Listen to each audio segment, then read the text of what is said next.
कि जब हम अनपढ़ थे तो हम गांव में रहते थे। जब हम अनपढ़ थे तो हम गांव में रहते थे। हम पढ़े लिखे हो गए तो तनाव में रहते हैं। अच्छा। जब हम अनपढ़ थे तो हम गांव में तो रहते अंधेरे में रहते थे। बिजली नहीं होती थी उस वक्त, महसूस करिएगा अगली पंक्ति पर। जब हम अनपढ़ थे तो अंधेरे में रहते थे। हम पढ़े लिखे हो गए तो लोगों को अंधेरे में रखने लग गए। जब हम अनपढ़ थे तो अपनों के लिए जीते थे, परिवार ही सब कुछ होता था। जब हम अनपढ़ थे तो अपनों के लिए जीते थे। हम पढ़े लिखे हो गए तो अब बस सपनों के लिए जीते हैं। हम अनपढ़ थे तो रिश्तेदार होते थे। अगली पंक्ति पर अगर महसूस हो जाए कि मैंने कुछ अच्छी बात कह दी है तो आपकी तालियां मिले। जब हम अनपढ़ थे तो केवल रिश्तेदार होते थे। हम पढ़े लिखे हो गए तो अब रिश्तेदार भी दूर के हो गए।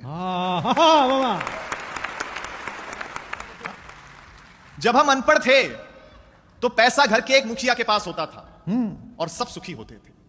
हम पढ़े लिखे हो गए तो आज पैसा सबके पास है लेकिन सुखी।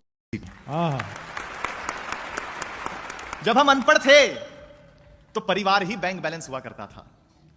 हम पढ़े लिखे हो गए तो बैंक बैलेंस के चक्कर में परिवार का बैलेंस ही खो गया। हाँ।